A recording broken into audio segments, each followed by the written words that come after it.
Boa tarde a todas e a todos. Desde as e os de Vagalumes ben podemos estar na seguranza absoluta de que hoxe, neste solpor outonizo, con todas e todos vós, arredor dun novo libro que estamos de festa. Estamos de festa e temos que celebrarlo. Grazas a este libro de Clara Iglesias, A Estrada Encantada, contos, mitos e lendas, unha auténtica recolla de proximidade, ela, a autora, a cal con amor e ánimos e moito traballo aporta materia, mesmo contra vento e marea, para, en nós estradenses, galegas e galegos, potenciar quen somos na lingua, na cultura, na historia, na tradicións, na vida. Pois é sabido, debese saberse, que non é boa cousa irse ao bonito. Iso que nos coloca como espectadores pasivos, sí, esa cultura que lle din de primeira, exclusiva, de distingo clasista e refinamento que colleron en propiedade as clases dominantes, esa que pretende atarnos a un mundo vistoso, envolto en papel de agasallo, e dentro, sorpresa. Dentro, nada. Nada noso. Por lo tanto, feitos como este de hoxe, este libro, axúdanos a traballar polo sentido da nosa identidade, polo sentido de ser, polo sentido da nosa cultura popular. E destas tamén nos move a nos afastar do olvido. Sí, do olvido casi normalizado desde as institucións que non debesen. Esa ignorancia funcional na que nin se sabe, nin se sente, nin se sofre. Sí, ese olvido intencionado e planificado que nos leva a nada. E así, nós non podemos irnos a nada.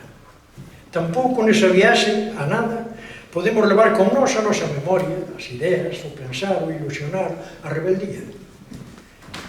Hoxe nós, todas e todos, desde a nosa cultura e lingua, desde este libro de Clara Iglesias, que suma e aporta a outros máis, e logo desde a súa lectura, notaremos o fermoso que é unha ao pensarse a si mesmo, o que é un ao pensarse a si mesmo. Notaremos un algo máis que descubrir, un algo máis de verdade. Sentiremos que na estrada houbo, hai e haberá un pobo creador que ha gustar máis de recoñecerse e ser recoñecido, que ha gustar coñecerse vivindo máis intensamente o recurso da autoestima. Non olvidemos que os contos, mitos e lenda dun pobo, de calquera pobo, ilustran unha paisaxe de vivir na cultura e lingua que construe sempre, que sustenta a casa común. Non é nada novo dicir que a cultura popular potencia-nos no que somos, potencia-nos na dignidade, sitúanos na memoria colectiva, na historia, no patrimonio común. É dicir, que sen cultura non hai liberdade posible. E iso non o queremos na nosa estrada encantada. Este libro foi posible na súa publicación grazas á atención sensible, moi especialmente, do Servizo de Patrimonio Documental e Bibliográfico, Memoria Histórica e Lingua da Diputación de Pontevedra, hoxe representada aquí pola diputada María Ortega. Moitas grazas por mediar nesta realidade. Somos conscientes do interese porque este libro fose un feito mostra de cultura popular. Velaí un exemplo de intervención cultural e política ao servizo da cidadanía. Grazas, María Ortega, grazas de novo de Vagalumes e do pobo de Estrada. María Ortega, tes a palabra.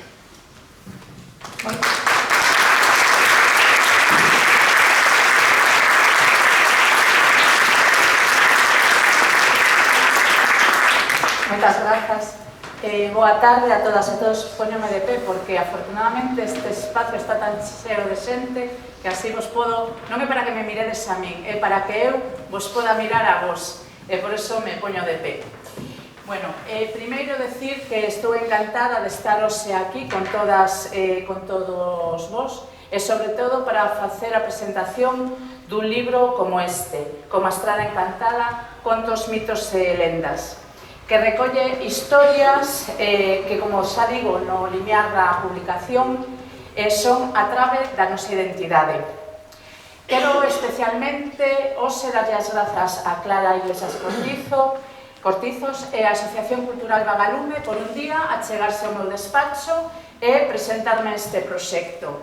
Dende o Departamento de Patrimonio Documental e Bibliográfico preservamos o noso patrimonio da escrita, tamén imaxes, e pareceme esencial preservar o patrimonio inmaterial, ese que nós, o pobo galego como ninguén, sabemos que é a base da nosa identidade cultural, da nosa identidade como pobo e do desenvolvemento da nosa lingua. Por iso, cando mo propuseron, pareceume fantástico, así yo transmitín. Ademais, a min gustame moito isto das lendas, se son así bastante fan. Entón, non podía receitalo. Creo que as persoas que se dedican á transmisión da nosa cultura, do noso patrimonio, e especialmente as institucións, que ao meu caso temos que facerlle máis caso a estas propostas, porque eu xa non vivín a transmisión oral como as podían vivir os meus pais, os meus avós, unha transmisión como máis familiar, ao redor da mesa camilla ou da lareira. A mesa camilla para as cousas son máis urbanitas, a lareira máis para o rural, e menos as novas xeracións, que estou segura que buscan a base da nosa identidade nestas historias, nestas contadas, pero non as atopan porque parece que se están a perder. Entón é importante preservalas, é importante deixalas plasmadas tamén na escrita, e incluso animo a xente nova que faga recopilacións, e a xente non tan nova, que faga recopilacións e que utilice as novas posibilidades, as novas ferramentas de comunicación, como pode ser youtubers ou outro tipo de comunicación de tecnoloxía, para facer que estas lendas, estes contos, esta base cultural chegue a todos os recunchos do país, fundamentalmente da provincia, pero do país e máis alá de ser posible. Nós sabemos que a identidade é a verdadeira trave de ouro da lenda, a que nos impide que a nosa tradición se queime no alcatraz da homoxeneidade e que perdamos a posibilidade de legar o relato a que ven detrás. Tal como di Clara, no libro, temos que denunciar o relato dominante que leva décadas facéndonos creer que a nosa cultura e a nosa lingua son un lastre para acadar a modernidade. Eso é unha falacia. A nosa cultura e a nosa lingua é moderna. E por que moderna? Porque a vivimos e a falamos. Oxe, nada pode ser máis moderno do que facemos na actualidade, Dende moitos ámbitos búscase que nos desprendamos das raíces para acadar un futuro, cando son precisamente as nosas raíces as que nos permiten avanzar con paso firme, coa identidade e a transmisión colectiva do saber como guía. Por iso, de novo quero dar os parabéns a toda a xente que fai traballos como o que hoxe nos trai aquí Clara, de recompilación de datos moi valiosos que seguramente, como dixen antes, se terían perdido se non tiveramos xente que os plasmaron e os recuperaron e os transmiten. Tamén quero dicirvos, eso sempre é unha alegría para a Deputación de Pontevedra, nomeadamente para o Departamento de Patrimonio Bibliográfico e Documental, que exemplares deste libro non só os ides a levar hoxe para as vosas casas, que eu sempre digo, levádeos e compartilos, senón que tamén, dende o Departamento de Patrimonio Documental e Bibliográfico, imos a repartilos, imos a enviálos a todas as bibliotecas e centros de lectura da provincia de Pontevedra, así como, e cousa que me parece moi importante, a todos os centros educativos de primaria, secundaria e bacharelato da provincia de Pontevedra, porque é a forma que temos de achegar a nosa cultura, é outra forma de achegar a nosa cultura, a nosa tradición, a xente máis nova.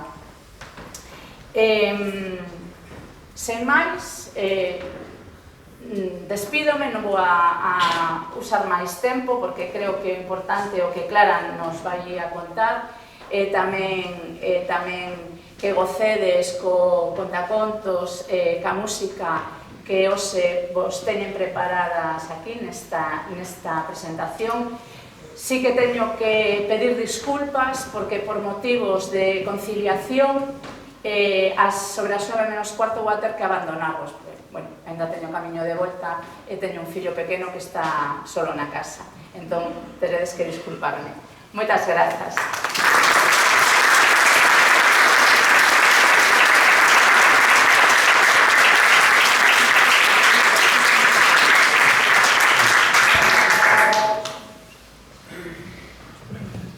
Un contador sempre moi considerado polo noso povo. A figura de quen nos poñía e quen nos pon a escoitar é unha maravilla, é un engado. O provocador de fantasías, imaginacións, alegrías e medos. Quen non se foi de noite, logo de unha boa, uns veciños contar contos, quen non se foi para a cama e pasou o que pasou? Pesadelos, medos, alegrías, incongruencias, ata facer cousas por un mesmo, Pois ben, quen non se foi, digo, para a cama en esas situacións. Velaí, hoxe, claro, eu teño moita afectividade porque o coñezo dende moi noviño, pero sempre dixen, este vai para lonxe, e de verdad que vai ir, seguro, pero lonxe na súa vida, quedándose aquí, non vai marchar. Pois, hoxe temos a Marcos, esa persoa, ese mozo que escribe no aire para que nós leamos no aire. No aire de nós, no aire limpo, soporte de cultura popular. Vai ter varias intervencións. Agora, con Marcos Borrexeiros, vai, como se di, unha da Santa Compaña.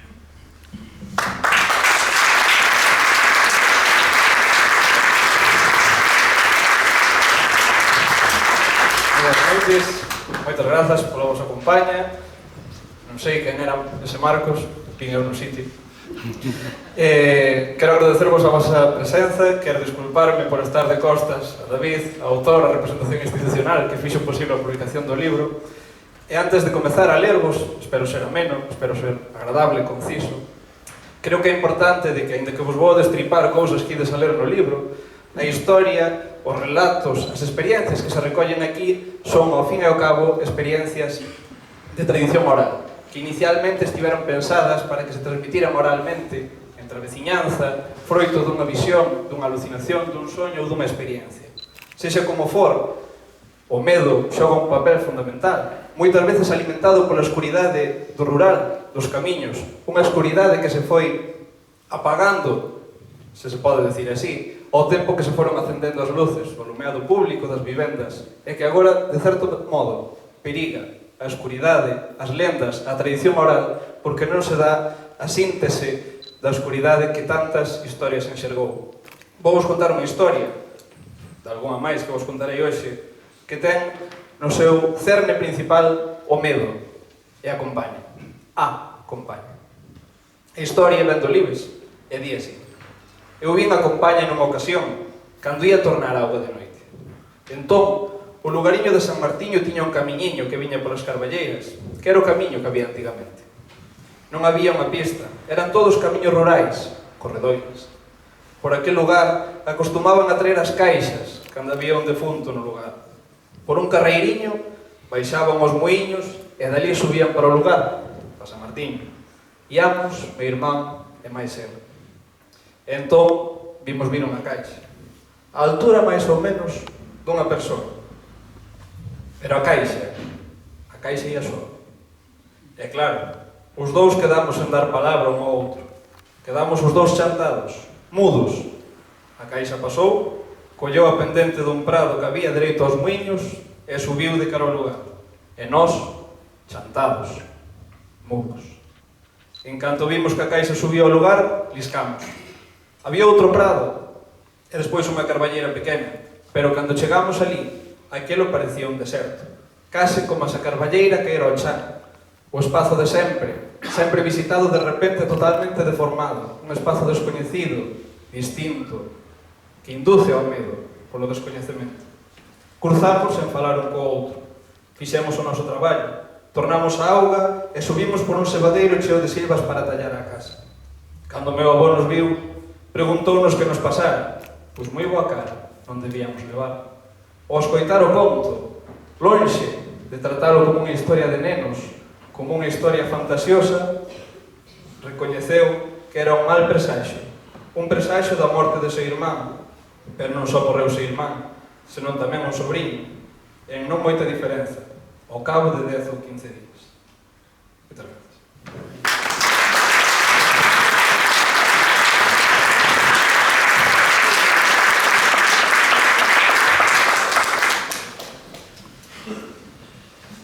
Bueno, foi a toponimia, foi a estrada de Pedro Varela, agora contos, mitos e lendas, a estrada encantada. Velaí a construción da obra, velaí os recursos de facer para saber e coñecer, velaí o afortecer da estrada encantada, velaí hoxe un traballo feito libro, mundo de mundos, tempos que teñen os tempos que o noso tempo ten. Grazas polo traballo de Clara. Ten a palabra.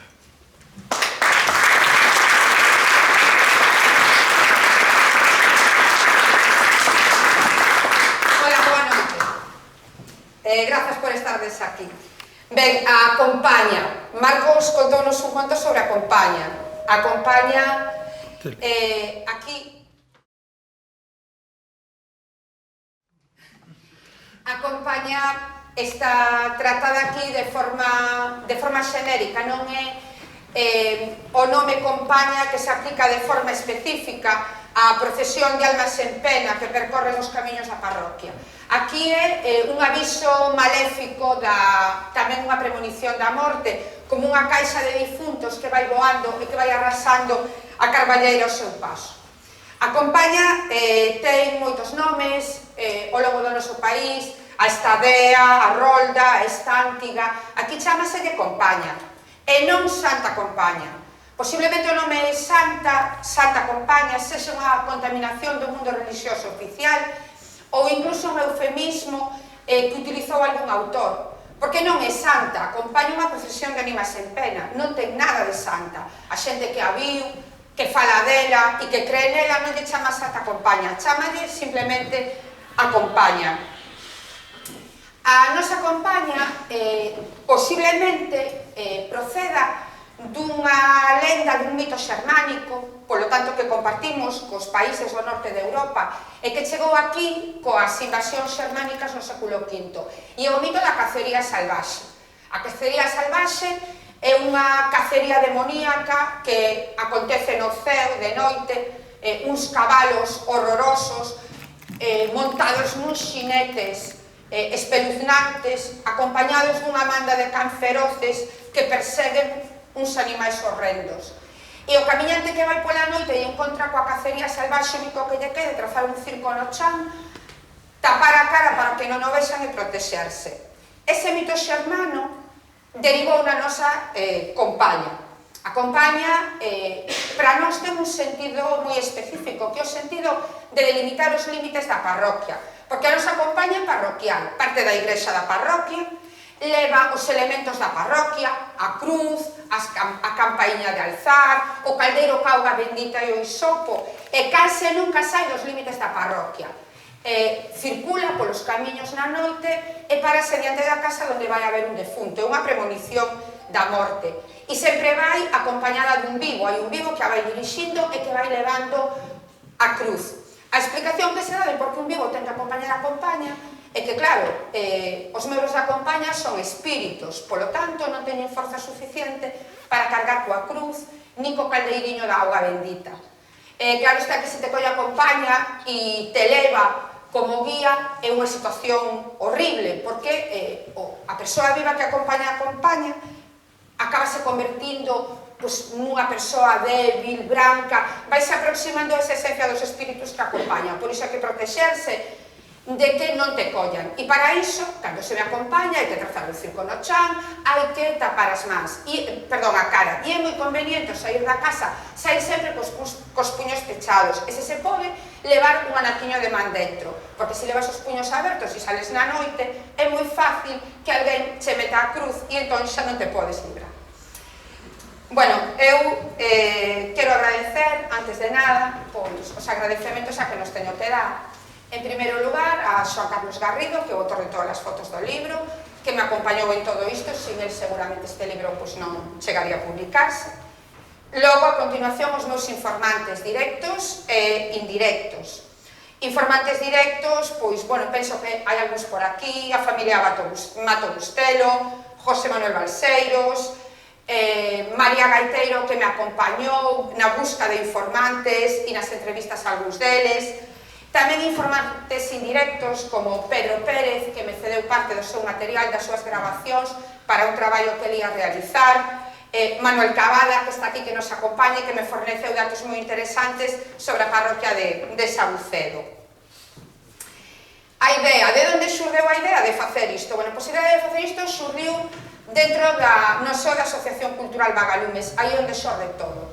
Na Asociación Cultural Vagalumes levamos tempo traballando no patrimonio, bueno, nos nosos obxectivos, a preservación, a posta en valor do noso patrimonio. Para isto, a verdade é que utilizamos moitas veces o libro de Raimóndez Portela. Aí hai, bueno, verdadeiramente unha recollida impresionante de moitos datos referidos a todas as nosas parroquias. E aí eu fixeime que ao lado de outros elementos, sempre non, pero en moitas parroquias aparece un pequeno capítulo titulado Lendas. Entón eu pensei, se o patrimonio material está como está, abandonado, botado a perder, moitas veces pola desidia das institucións, non todas, pero algunhas, que será co patrimonio inmaterial, cuxa transmisión pois entrou en retroceso. O libro titúlase A Estrada Encantada, titúlase Contos, mitos e lendas. A diferenza entre as lendas e os mitos, bueno, unha lenda son relatos tradicionais de feitos fantásticos que están baseadas na realidade, teñen, polo tanto, unha parte histórica, e nelas mesturase a ficción coa verdade. Os mitos son historias completamente ficcionais que serven para explicar realidades básicas dun grupo social, e neles acostuman a aparecer personaxes simbólicos que representan as forzas da natureza ou determinados aspectos da condición humana. A diferenza moitas veces non é clara, desde logo depende máis que da narración en sí, depende do funcionamento da narración e da credibilidade que esa narración teña a ollos do emisor e tamén a ollos do receptor. Ainda que normalmente se chaman lendas, eu creo que é máis adecuado chamarles mitos, porque os mouros, as mouras,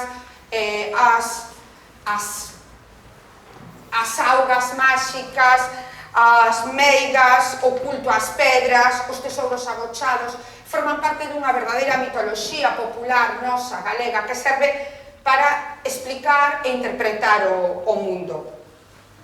A miña intención con este libro foi recompilar, clasificar e interpretar estes mitos, o seu valor simbólico, e intentar explicar sempre que puiden, pois, a súa orixe. As fontes nas que me basei, pois, bueno, fontes escritas, xa mencionei o libro de Raimon Vez Portela, aí eu tomei moito do material que tiña aí recollido, tamén o libro de Pedro Varela, Estrada, que traducimos nós na Asociación Cultural Vagalumes e que publicou a Deputación de Pontevedra no ano 2017, bueno, outros textos menores referidos a Estrada, incluso no dicionario de Madoz, no dicionario estatístico de mediados do século XIX, aí aparecen tamén algúns datos con respecto a isto. Para cando mirades o libro, pois, bueno, dicirvos que a parte que está en cursiva, todo o que está en cursiva son os materiais que eu recollín, o sea, as lendas coas que traballei. E para diferenciar un pouco da outra parte, que sería a parte de interpretación. Non poño nunca o nome dos informantes. Eu tamén falei con xente, tiven informantes directos que falaron comigo, que me transmitiron historias. E non puxen nunca o nome porque nas fontes escritas que consultei nunca viña. Entón, bueno, pois tamén algúns dos informantes que falaron comigo dixeron que eles non querían que os seus nomes aparecesen, entón optei por non poñer ningún. En todo caso, daqueles que mo permitiron, pois sí, que conste o seu nome nos agradecementos. A mitoloxía popular pertence ao conxunto do riquísimo patrimonio inmaterial do noso país, pero a súa vixencia, como xa comentaron antes, está en retroceso. O mundo labrego tradicional que sustentaba está desaparecendo e a última xeración de persoas depositarios e usuarias destes saberes está desaparecendo tamén, non? Os mitos populares xogaron un papel moi importante na cohesión social ata mediados do século XX. A partir de aí, a súa transmisión rompeuse. E hai que pensar que tanto as lendas como os mitos teñen un carácter utilitario, o sea, naceron cunha finalidade, cumpren unha función para o grupo social entre o que se difunden. Eu, lendo este corpus de mitos, de lendas que manexei, eu penso que as funcións poden ser, pois, cohesionar o grupo e reforzar os seus valores, crenzas, normas morais, interpretar e explicar o pasado, defender os intereses colectivos do grupo, alertar contra os perigos, explicar a orixe de lugares extraños. E lugares extraños poden ser lugares con restos arqueolóxicos que o povo non coñece a súa orixe, como poden ser mámoas, castros, ou tamén lugares naturais especiais, non? Pois pedras con covas feitas pola erosión, pedras moi grandes, pozos nos ríos, non? E tamén para enfrontar os problemas e buscar solucións. Os capítulos de que consta o libro son os mouros, as mouras, o demo, as visións, as meigas, as curacións, a religión oficial, os cruceiros e a toponimia lendaria. Deixo-vos de momento.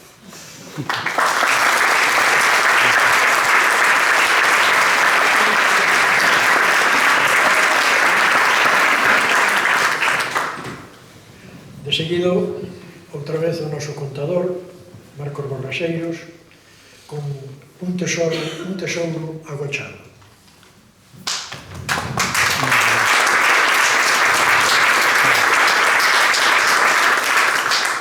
Cambiamos un chisco o terzo, antes falamos do medo, agora imos falar un pouco da seducción, do alumiño que provoca o pasado, moitas veces o descoñecemento, a incerteza, esa luz que encende sobre nós, por exemplo, cando ollamos a portada do libro e vemos esa figura estrana dunha pedra, e dicimos, por qué?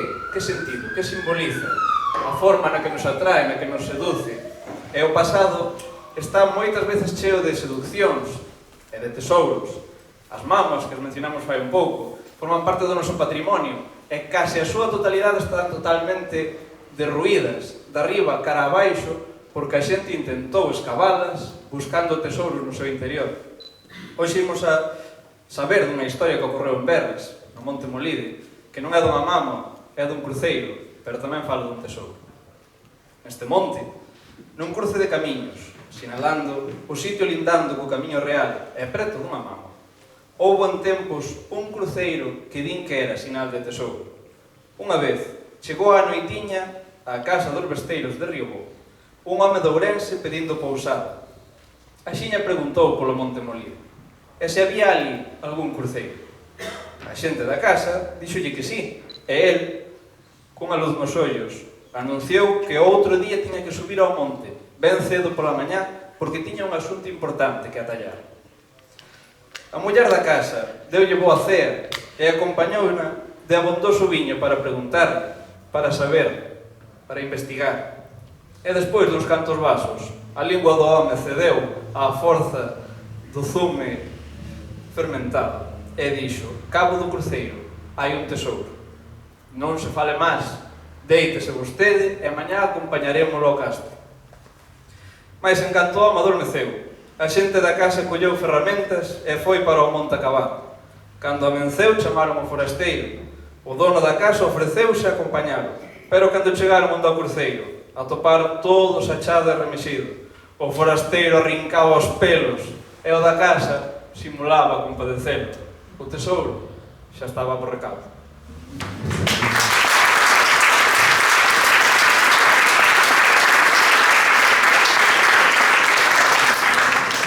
En seguido ten a palabra de novo Clara. Se había un tesouro, seguramente é porque o deixaran ali os mouros. Este tesouro estaba debaixo dun cruceiro. Os cruceiros son lugares máxicos, os cruceiros foron elixidos moitas veces para cristianizar lugares que eran lugares xa de cultos ancestrais, de cultos antigos, como por exemplo os cruces de camiños. Por iso, os cruceiros son lugares tamén tocados pola maxia e é fácil que debaixo deles haxa un cruceiro. Perdón, un tesouro, pero os tesouros son cousa dos mouros. E quen son os mouros? Bueno, os mouros non son os mouros históricos, está claro, non? Non coinciden con eles en nada, únicamente que non son cristiáns e nada máis. Son unha tribo máxica, son os constructores e os moradores, aínda, de certos lugares, certas construcións, restos arqueolóxicos, dos que o povo non comprende a súa orixe. Os mouros construíronos, sobre todo os castros, prácticamente no concello da Estrada non hai castro que non teña os seus mouros. Eles construíronos hai moitísimos anos, pero non marcharon de aí, quedaron vivindo aí en réxime de encantamento, viven debaixo da terra. Os mouros simbolizan o outro, o alleo, a outra tribo, e reforzan desa forma a unidade da aldea, a unidade do povo, que ven eles como un pobo extraño, diferente. Son diferentes en certas cousas, porque tamén son moi semellantes. Son moi semellantes, por exemplo, nos hábitos de alimentación. Teñen gran, mallan o cereal. De feito, a maior parte das coroas dos castros teñen o microtopónimo de Eira dos Mouros, o lugar onde os mouros mallan o cereal, despois moeno, pero cales teñen muiños tamén, fan o pan, teñen bestas e cóidanas, levanas a beber o río por uns túneles subterráneos, fan festas, cantan, bailan, teñen as súas igrexas onde practican os seus cultos. Hai elementos que son moi semellantes á vida dos aldeáns, pero logo hai dous elementos diferentes, que a súa vida é nocturna e agochada e que gardan inmensos tesouros. Claro, o feito de que garden inmensos tesouros fai que a xente do pobo que queira sexa conseguir eses tesouros, non? Pero para iso os mouros teñenos tamén moi protegidos, e aquí aparece a lenda que se repite unha e outra vez no concello da Estrada e por toda Galicia, que é a lenda da trave de ouro e a trave de alcatrán. A trave de ouro simboliza ese tesouro codizado, pero cando vas picar coa pá ou coa sacha, hai o perigo de que tropeces na trave de alcatrán, entón produces unha terrible explosión e arde todo, non? De todas maneiras, e como dixo Marcos, en Galicia houve unha auténtica febre da busca dos tesouros, e esta febre veu provocada pola lectura do Ciprianillo. O Ciprianillo era a versión que se difundiu por aquí no século XIX do libro de San Cibrán, un libro de conxuros máxicos, e en concreto no Ciprianillo viñan sinalados máis de 300 lugares onde aquí en Galicia, no noso país, se podían encontrar tesouros. A xente, ata os anos 30 ou 40 do século XX, púxose tola na busca de tesouros, e foron sin piedade arrasados, dolmens, mámoas, castros, nesta busca prácticamente sempre infrutuosa. Inda que no relato de Verres non foi infrutuosa, a familia con malas artes fíxose co botín. Isto non é o habitual é que nunca se poida conseguir o tesouro. Unha das finalidades das lendas tradicionais é priorizar o colectivo fronte ao individual, e se unha familia, unha casa, como se dicía, unha casa se fai co tesouro, aí produces un desequilibrio entre un dos membros da aldea, da comunidade e os demais. Polo tanto, é moi difícil, casi ningún relato, os buscadores de tesouros poden facerse con el. Os mouros teñen tratos cos aldeáns. Teñen tratos sobre todo porque, curiosamente, os mouros son, claro, non son mouros, non son árabes, grandes consumidores de porco e grandes bebedores de viño. E quen lle suministra o viño? Pois un aldeán, a cambio dunhas moedas de ouro. Claro está que os mitos populares transmiten unha determinada cosmovisión e unhas determinadas normas morais e por eso non son neutros nin inocentes. A nosa mitoloxía tradicional reproduce o sistema de valores da sociedade patriarcal, co que iso implica a subordinación total da muller ao poder masculino. E ademais, como ben o cristianismo afondou nisto, non? As mulleres somos o perigo, somos perigosas e causamos a desgraza. Entón, sempre nestes relatos míticos dos tratos entre os mouros e os aldeáns, sempre unha muller que nos estropea todo. E por que estropea toda a muller? Porque as mulleres, como é sabido, somos curiosas por natureza, somos indiscretas, incapaces de guardar segredos. E claro, unha cousa que para os mouros é fundamental nos seus tratos é que hai que guardar os segredos. A muller descubre o segredo e prodúcese a catástrofe. E deixo-vos de momento.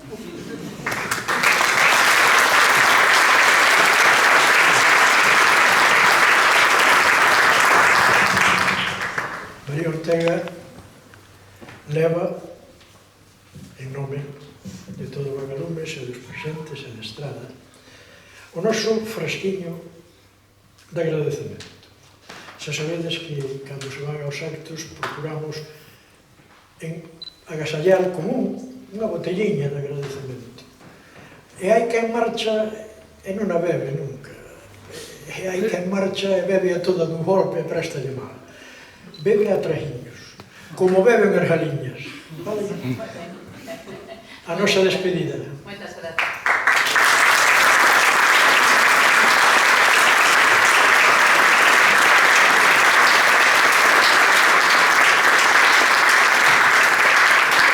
Non quería marchar, se me permitides, agradecendo de volta a Clara e a Asociación Vagalumes, pero tamén, se me permitides, quería agradecerle ao persoal da Deputación, o persoal de Montaxe, que hoxe desplazouse a Estrada para facer que nos escoitedes ben, que escoitedes ben a música, o contador, e que podamos ter este escenario. O sea que, por favor, moitas grazas. Un aplauso.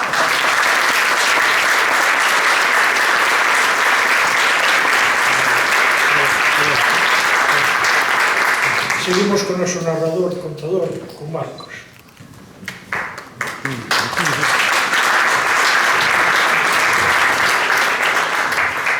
Eu agradezo-vos que me aplaudades para irvos cansar. Eu deixado xa para o final e facemos como que non pasou nada. Non vos vou deixar que a incerteza, vamos a desvelar cales son as catástrofes que se producen cando as mulleres se meten neses curioseos cos mouros. Porque os mouros son realmente unha figura distinta ou difícil de interpretar. Nós como Homo sapiens estamos como especie bastante sós neste mundo. En algún tempo coincidimos cos neandertais, pero agora podemos mirar todos uns aos outros e mal que mal somos todos da mesma raza. Pero os mouros permanecen nesa especie de limbo entre o mundo dos vivos, dos mortos, dunha especie que non é claramente humana, que é un pouco mitolóxica. E, dende logo, se teñen moitos atributos de grandeza, de curiosismo, de misticismo. Hai un que non se traballa o suficiente, que é a súa perigosidade. Os mouros, polo seu carácter de poderosos, de misteriosos, de antigos, tamén son perigosos. Imos a ver o que pasou en Marca. No Castro de Arca vivían os mouros. Aínda que os mouros non se vían, porque traballaban de noite, e de día agachábanse nas covas que tiñan, e ali guardaban moitos tesouros de ouro. Só un home da aldea lles tiña confianza e leváballes botellas de viño pola noite. Sin que o soubese ninguén, e eles, como agradecemento, sempre lle daban regalinos de ouro que nunca podía ensinar. Ninguén podía saber o segredo, nin sequera a súa muller. Así pasaron o tempo, ata que nunha ocasión a muller atopoulle unhas cousas, e o home non lle quedou máis remedio que explicarlle de onde proviña. Díxolle, por favor, que lle guardara o segredo. Os mouros non querían que ninguén soubera da súa existencia. Así o fixo. Mais un día, como agradecemento de boa fe, mandou aos mouros un agasalliño polo seu home, de paso que lle levaba o viño. O home así o fixo, e os mouros, ao sabelo, nun sinal tamén de agradecemento, regalaronlle un pan, un refaixo, para a súa muller. Despois de que lle entregou, o home desapareceu. Nunca máis se volveu a saber dele. Pero a muller, toda contenta, recibira un refaixo dos mouros, unha tea máxica, encandilante, preciosa, divina. Entón, antes de poñela, decidiu amarrala a un piñeiro para ver que fermosura de tea acababa de recibir. E no momento no que apertou o nó, o piñeiro ardeu, instantaneamente. O mesmo que lle ocurriría a ela se o puñera en si mesma. Ese é o perigo dos mouros.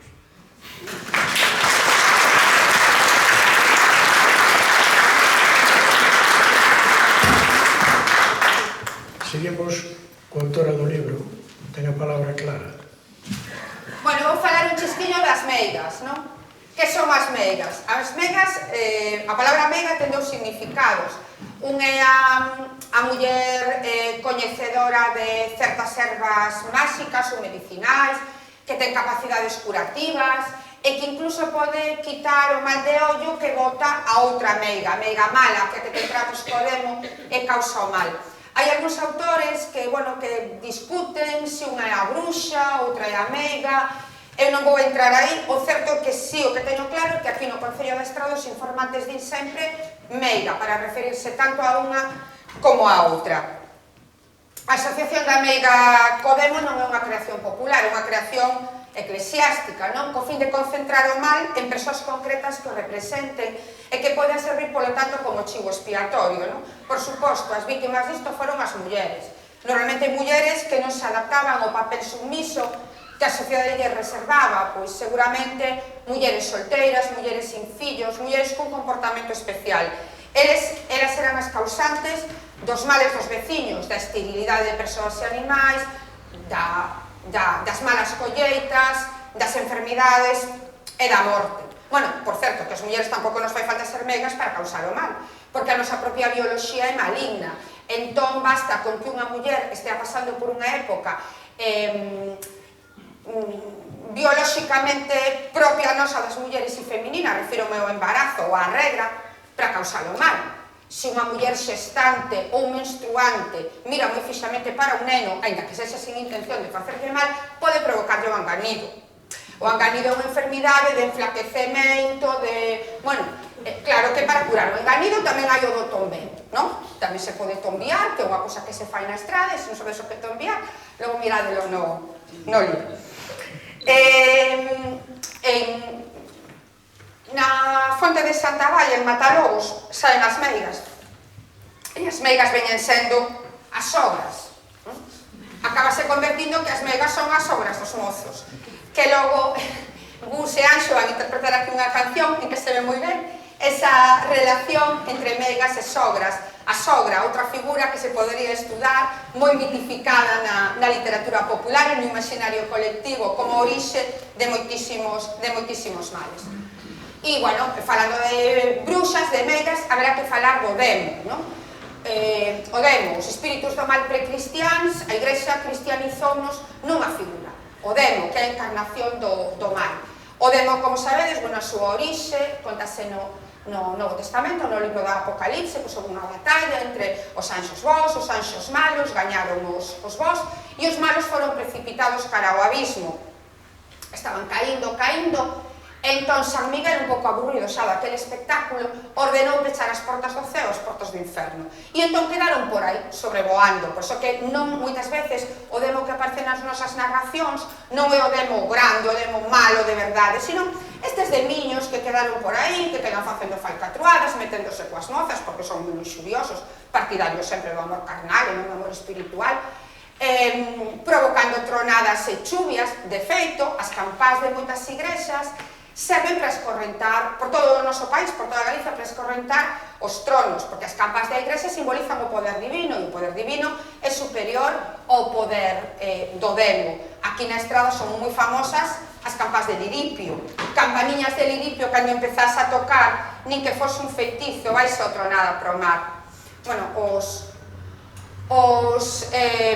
os demos aparecen por aí por calquera lugar, normalmente aparecen, bueno, pola noite, en camiños afastados, como xa dixen, en lugares onde hai mozas para meterse con elas.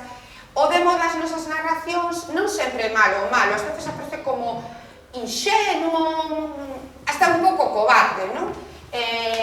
Nunha narración de Sabucedo, contase como José Ferreiro, nin máis nin menos, o canteiro que fixo o cruceiro de Sabucedo tiña que vir de Quireza para facer o cruceiro. Claro, o demo non lle gusta que se fagan cruceiros, non? Entón, ten que cruzar a ponte do Retortoiro e saíalle ali. Entón, o home, o Ferreiro, asustaba, se daba a volta e non iba a continuar a obra. Pero, simplemente, a nai decidiu acompañalo. E xa está. Será que o poder das mulleres é ainda máis maligno que o poder do demo. Entón, xa non se atreveu a saírlle, non? Pouco demo era, pouco valía, e non hai que fixarse moito. O demo aparece de distintas formas. Aparece moitas veces en figuras de animais, lagarto. Poucos animais hai tan cargados de connotacións negativas como réptiles, non? Demonizados xa polo cristianismo, posiblemente porque, ao mellor, noutras religións anteriores eran divindades. O cabrito, tamén aparece en forma de cabrito, non confundamos co macho, co castrón, que é a figura de demo cando quere aparecer mostrándose como ele é.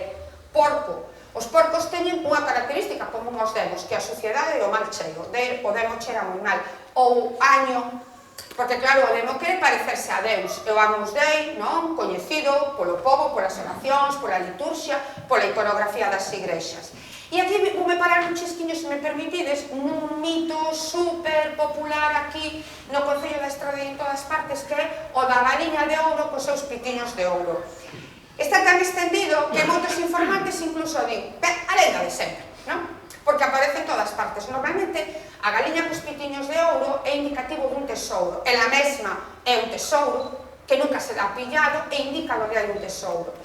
Pero hai algunha lectura que interpreta que a galiña cos pitos de ouro realmente tamén é unha imaxe demoníaca. De feito, aquí moitos informantes din que dá medo, que dá moito medo, avisan os fillos de que non cheguen tarde a casa dicindo, coidado, que vos vais a ir a galiña cos pitos. O certo é que as galiñas son animais relacionados tradicionalmente co demo. Teñen este valor negativo. A galiña é como unha materialización das ánimas en pena. Por exemplo, se as galiñas, hai que ter moito cuidado cando a un neno lle caen os dentes de leite, que non nos coman as galiñas, porque se os comen vai acontecer unha desgraza moi grande, posiblemente a morte do neno. Hai veces que as galiñas cantan como galos, e iso é fatal. Iso quere dicir que vai morrer alguén. Entón, o que hai que facer é matar a galiña e dicir as seguintes palabras: sexa por vida, sexa por morte, cámbiese a sorte, e para ti veña a morte. Utilizarse de feito en moitos rituais de curación, para invocacións do demo. Despois, vai nos contar Borrajeros un conto que aconteceu aí en Ribela, entre Castrelos, que o demo era unha nube negra, pode aparecer en calquera materialización. E xa para rematar, vou falar das lavandeiras da noite. As lavandeiras da noite, non sei se oístes falar delas algunha vez, a verdade pouco oíra. Os mitos tradicionais reflicten as normas morais e os valores do grupo social que as crea. Teñen moraleza, serven para educar neses valores. E como xa dixemos, na sociedade tradicional, na actual aínda, pero na tradicional, o papel das mulleres en papel de sumisión. E é moi importante controlar as mulleres, controlalas na súa sexualidade e na súa capacidade reproductiva. E isto ten que ver co mito das lavandeiras. O mito das lavandeiras, que logo explico, é común a varias mitoloxías europeas, sobre todo dos países celtas, sobre todo da Bretaña, as Kernov, que son unha especie de mulleres horribles, uns espíritos de mulleres horrorosas que saen dos ríos saen das augas, bueno, o papel, a función do río, da auga como límite entre o aquén e o alén, entre a vida e a morte, non? Bueno, saen dos ríos e dedícanse a lavar de noite, e pasa o camiñante e veas lavando, acércase a mirar, e o que están lavando é o seu sudario, o sudario do camiñante, non? Este mito en Galicia posiblemente está xa moi perdido, moi esvaído no tempo, pero sí que temos algunhas reminiscencias dela, das lavandeiras da noite. Hai, según puiden ler, moitísimas cantigas populares en que se alude ás lavandeiras, moito refraneiro que se fala das lavandeiras, pero en termos negativos. Cando ser lavandeira, pois é un oficio perfectamente honrado e necesario e estupendo. Sin embargo, hai moitísima, como digo, moitos refráns, cantigas en que aparecen as lavandeiras connotadas negativamente. Por exemplo, lembro muller que lava de noite no inverno e que arde no inferno, non? Parece que hai algo que vem de moi atrás e que xa temos prácticamente esquecido. Pero que son as lavandeiras da noite que teñen aparecido por aquí no noso país? Pois son espíritos de mulleres bellas, horribles, que están lavando na beira do río unhas augas manchadas de sangue. Pasa o camiñante, detéñeno e dinlle que lle axuda a retorcela. E hai que ter moitísimo cuidado, claro, para retorcer hai que retorcer en sentido contrario. Se te equivocas e comezas a retorcer no mesmo sentido que a elas, pois vai acontecer unha desgraza, que maior desgraza, que a morte. E ese sangue que simboliza? Pois son espíritus de mulleres que abortaron e que, polo tanto, teñen as súas augas manchadas de sangue, un pecado imperdonable, un crime que nunca, nunca, nunca se pode lavar. Na estrada non aparte esta lenda recollida, pero eu interesoume este tema e en Valoira, de onde é Anxo Fernández, que logo vai cantar, hai unha fonte que se chama a Fonte da Lavandeira, que precisamente nos acompañou a Xoan Carlos Garrido e a min para vela e fotografar. Bueno, non ten nada de particular este nome, porque pode ser unha fonte onde se lavase, pero os informantes sinalan como que un lugar perigoso, máxico, onde acontecen cousas malas. E entón, pois eu, atando cabos, pois dixen, pois seguramente aí aparecería unha destas perigosas lavandeiras da noite. Ben, é verdade que a fonte xa non existe, está canalizada, polo tanto xa non queda nin fonte nin lavandeira, non queda nin no aspecto físico material, nin no inmaterial tampouco, non? Ademais, o mito das lavandeiras, a única versión musical e poética que se conserva deste bello mito foi recollida en Cervero, no ano 1904 por Saida Ernesto, e escoitou este cantar de boca dunha muller bella, unha mendiga moi maior, Lucía Domínguez. Os primeiros que o versionaron e o cantaron foron Fuxan os ventos, e creo que hoxe oímos escoitar aquí. Ben, eu para rematar, dicir que, por suposto, non se trata de defender o pensamento máxico sobre o pensamento científico, non se trata diso, pero non se trata de volver a creer nos mouros, nin que esconden os seus tesouros, nin nas mouras, nin nas ánimas en pena, pero que non podemos facer é renunciar a coñecer e valorar o que nos é propio, a nosa cultura. Como dixen antes, o éxodo do campo á cidade, o cambio de sociedade que tivo lugar a mediados do século XX, fixo que se identificasen estas formas de vida tradicionais con cousas do pasado, das que había que esquecerse, das que tiñamos que desprendernos para acceder á modernidade. E o problema é que nese camiño, que nesa suposta modernidade, os galegos vamos deixando atrás anacos da nosa cultura, a comezar pola nosa propia lingua, non? É tempo xa de que valoremos e coñezamos o noso patrimonio, e a mitoloxía popular en concreto ofrécenos moitas claves para coñecernos, para coñecer a nosa identidade, porque nele están reflectidos os soños, os temores, os desexos, a forma de pensar dos nosos avós, das nosas aboas, e coñecelos a eles e coñecernos a nós mesmos. Moitísimas grazas a todos por virdes.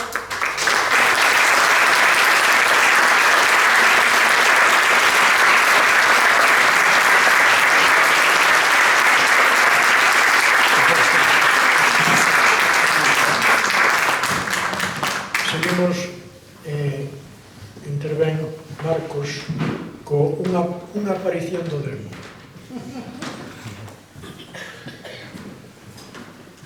Si me gusta. Sou de guiadiños. Non sou de lo demo. Inte de lo demo no corpo. E ben. Falamos de medo, falamos dos mouros, falamos dunha chea de cousas e quedamos por falar do demo.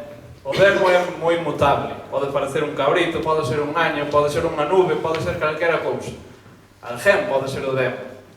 Ou pode ter o demo no corpo. Ou pode facer unha diañada. É moi mutable.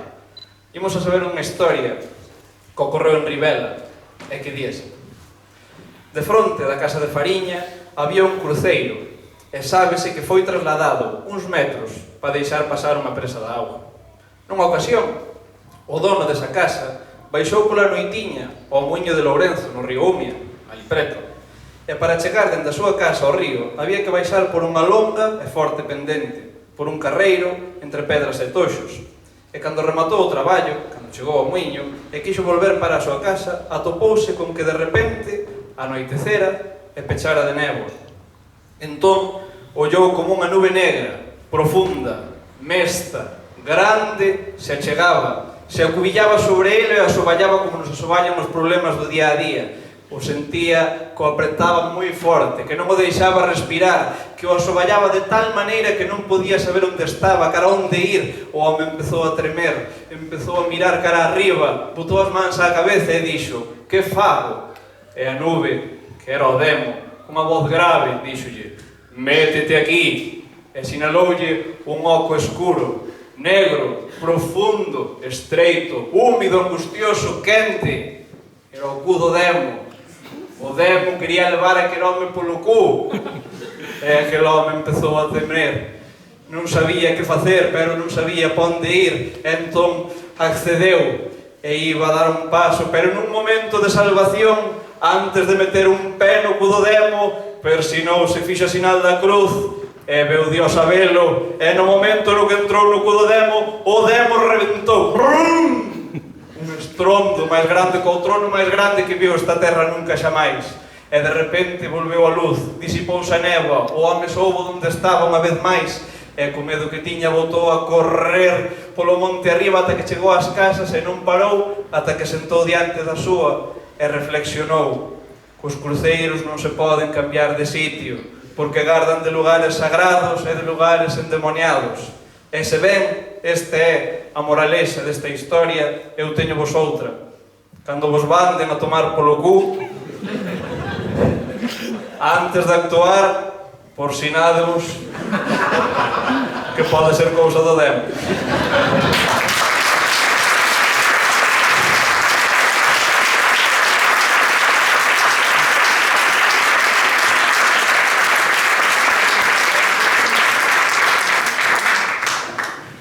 Ben, a música é escrita no pentagrama, é o froito da creación. Tamén é a transmisión popular. A música é audición expansiva e tamén son tempos. A música na letra, a música é conexión, a música é comunicación. E así tamén, claro, esa maravilla, os músicos. Hoxe, Anxo Fernández e Gustavo Brea. Eles faránnos disfrutar con Romance da Lavandeira e Túa nai amiga.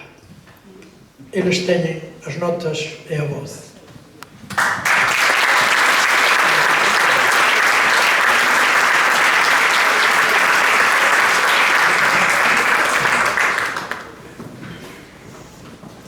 Tanta amiga, a ver se non nos confundimos, se non é para ver se a ver non é para casa sin luz. Ten todo.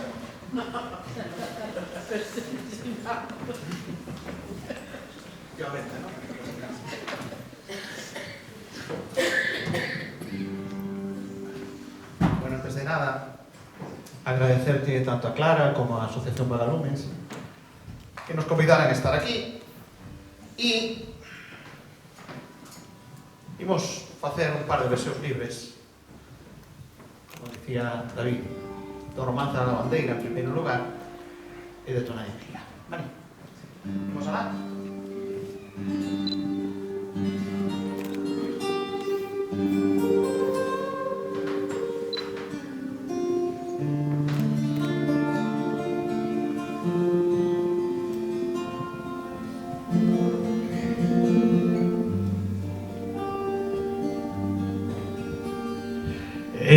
unha noite de lúa, era unha noite clara. Eu pasaba polo río de volta da muiña. Topei unha lavandeira que lavaba parda e auga. Ela lavaba no río e unha cantiga cantaba. Moza que ves o muiño, moza que ves pola estrada, axúdame a retorcer miña sabana lavada. Santa María te axude, esa Lorenzo te vaya, les parece a lavandeira como fumeira espalla.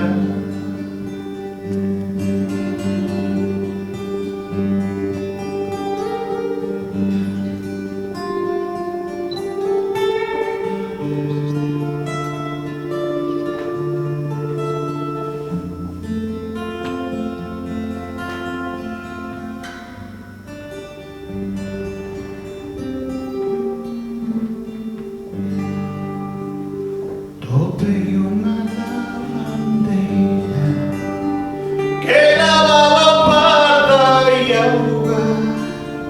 Ela lavaba no río e unha cantiga cantaba. Moza que ves o muiño, moza que ves pola estrada, axúdame a retorcer miña sabana lavada. Santa María te axude, esa Lorenzo te vaya, desparece a lavandeira como fumeira espallada. Onde as sábanas tendera, poza de sangue quedara. Era unha noite de lúa, era unha noite clara.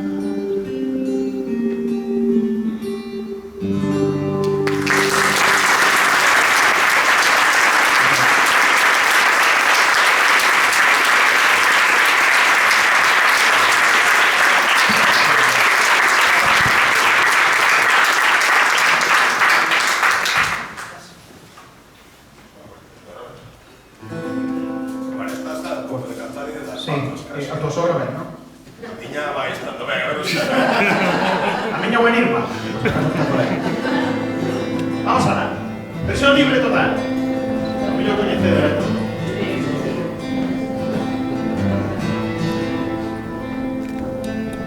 Eu chorei o domingo a tarde, eu chorei o domingo a tarde, que veña Lorenzo, que diga a verdade.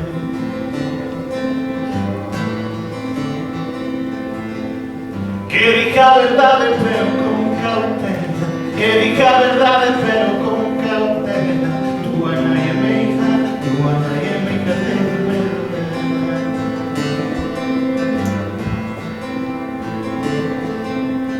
Teño medo dela e ela non me come, teño medo dela e ela non me come. Tua nai é meiga, teu pai é malome.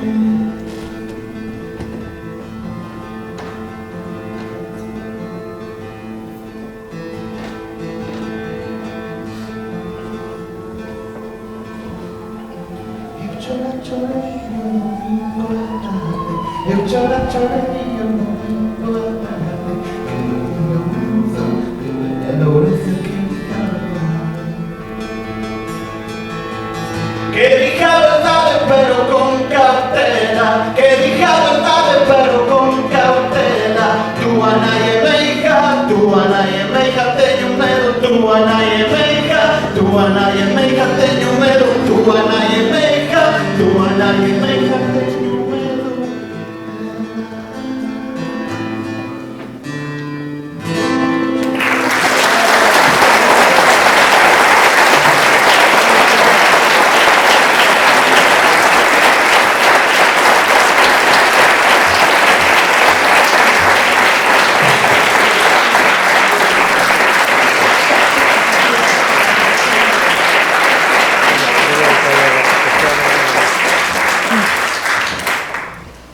Ben, a música é maravillosa, pero maravillosos son os cantores.